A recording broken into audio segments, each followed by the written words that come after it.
Every single one of these individuals behind me hear it from their constituents each and every single day. And that is from the ratepayers of this state. They are beyond frustrated, and understandably so. They are beyond frustrated at the ever-growing cost of utilities that they have seen in their bills every single month. I cannot tell you how many constituents that I speak with, how many constituents that these fine individuals and my colleagues speak with that say that every single month it is the highest bill they get in their home. Every single month it makes them consider their budget and makes them consider possibly moving out of the state. We are the second highest utility rate in the continental United States of America. We have to do better. Our constituents across this state deserve better from each and every single one of us. So we've seen these rate increases that have been proposed by UI and Eversource. And what we're saying today, what we're highlighting today, is not only is it PURA, not only is it Eversource or UI, it is the policies that have been passed by the majority party here in Hartford that have driven us to this point. It has to come to an end. It has to come to an end. We want to highlight these policies, but even more importantly, we want to highlight our own policies that will help curb these costs. It is critically important to the Main Street of every single one of the communities that we represent that we address this, and we address this now. No question, everyone talks about the high rates of electricity in the state of Connecticut and all of New England. And over the years, the decades I've been here, attempts have been made to curb those costs. What's unique right now that I haven't seen in my lifetime is the sniping that we are seeing between our regulatory agencies, the Democrats, and our electric companies. And we are asking for that to come to an end. We don't want any more sniping. We don't want finger pointing. We want people coming to the table with solutions. Connecticut right now is ranked 47th in its regulatory environment in the country.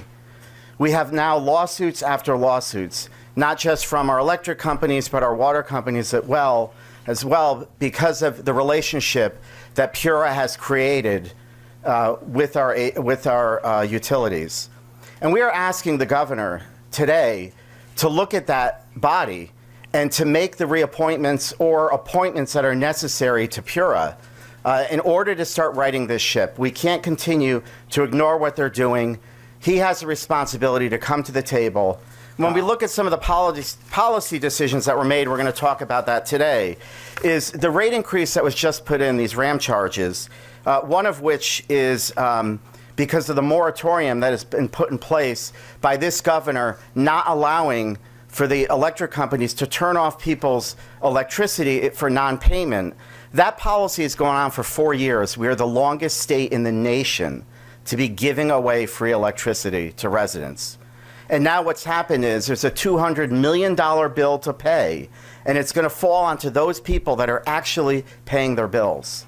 And we are saying today this is not fair. It's not a policy that we should just point to the electric companies and say it's their fault. I think the governor and the Democrats need to recognize that these type of decisions, it's what's causing people's rates to increase. So our first proposal that we want to offer is we need to pull PURA out from DEEP.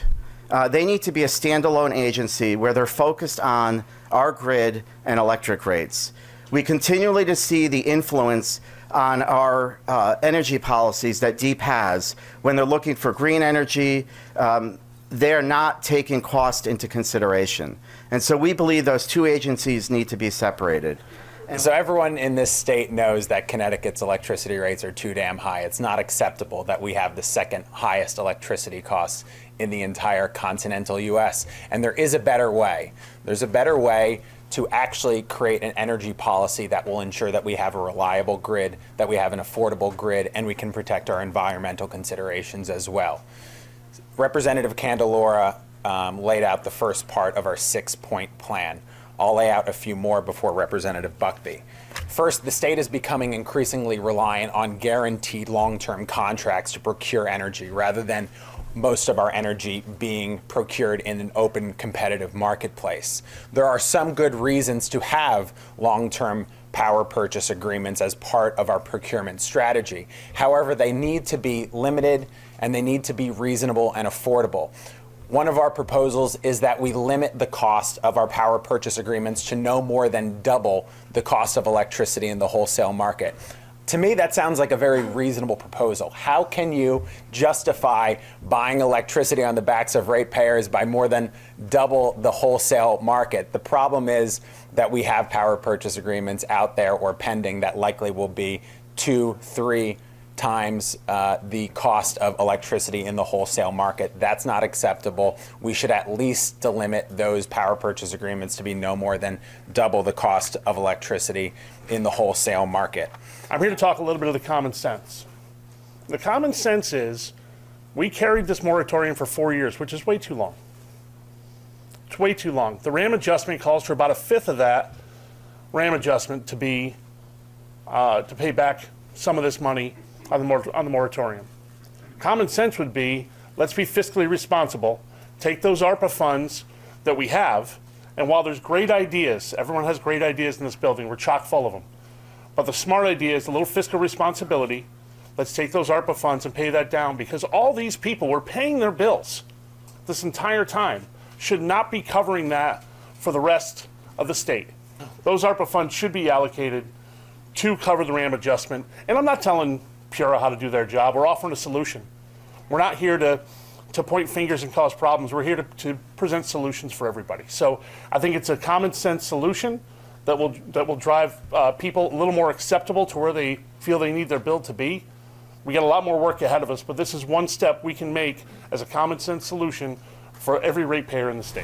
So for instance, Senator Fazio's proposal about looking at the procurement contracts, one piece of this rate hike is the fact that Eversource and United Illuminating were required to pay for electricity at a certain market price, which is now costing us upward of $675 million.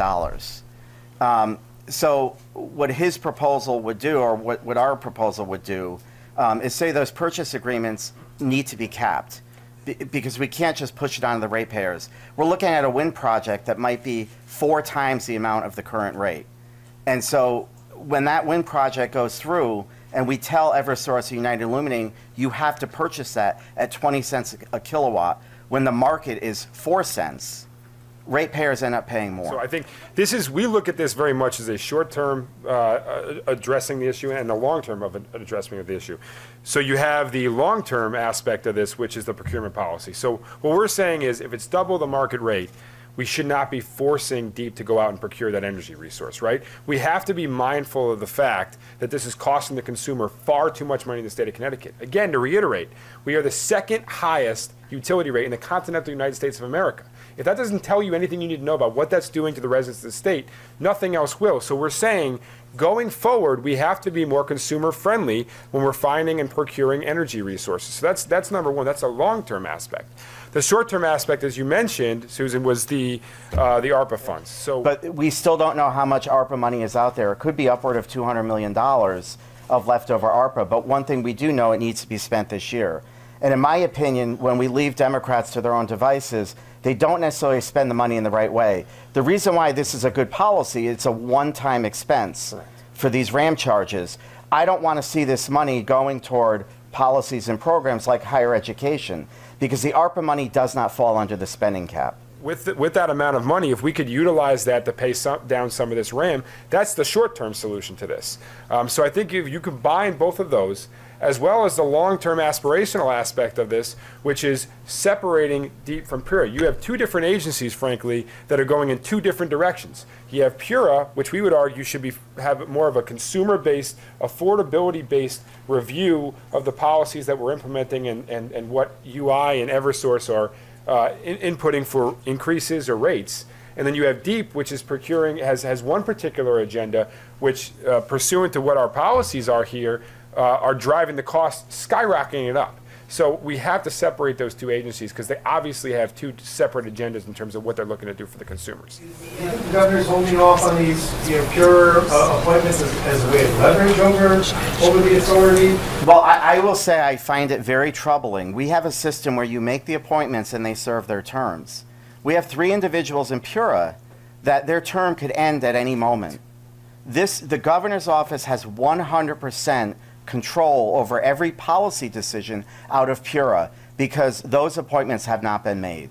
And I don't think that's fair to ratepayers. I don't think it's fair to the legislature. There is no transparency in the decision making. I want to know who's making the decisions. The only way we will truly know that is if we put these people through a vetted approval process, we let them serve their terms, and they become the independent body for electric regulation that they were meant to be. At the end of the day, they're reporting to a commissioner that has a totally different perspective on the resources we should be procuring and the energy policies in our state of Connecticut, and you have a body that's supposed to be looking out for the affordability of the consumer. And frankly, I would argue that the commissioner's policies are antithetical to that.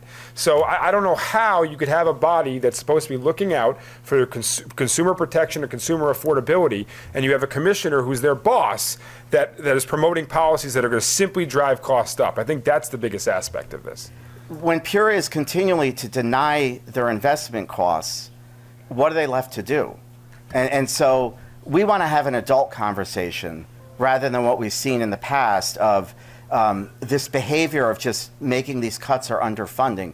You know, it's ironic what the approach that they're taking is the same approach that was taken with our pension fund over the last 20 years. And how did that work out? Let's underfund it, and all of a sudden we have an $80 billion deficit that we're now trying to replenish. We don't want the same thing to happen to our electric grid. Follow up on that, to your point about investments.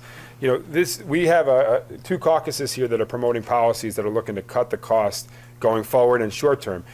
That's a dichotomy from what you're seeing from the majority party, which are doubling down on an EV mandate. So if you want to talk about UI and Eversource trying to get money for investments for infrastructure, imagine what an EV mandate is going to do to those companies trying to look to get the resources to make infrastructure investments in the grid. It's going to make it even worse.